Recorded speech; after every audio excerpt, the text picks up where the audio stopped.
एक काम करो बेबी, तुम तो मेरे घर पर ही आ जाओ। वैसे भी मेरी बीवी मायके गई हुई है।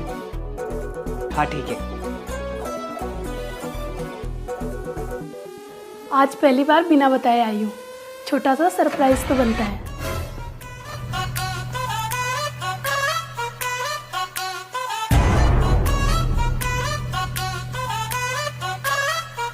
ओह! अरे पता है मेरी जान, तुम ही हो। आ जाओ। यार ये तो डरे नहीं, इनको किसने बताया कि मैं यहाँ आने वाली हूँ?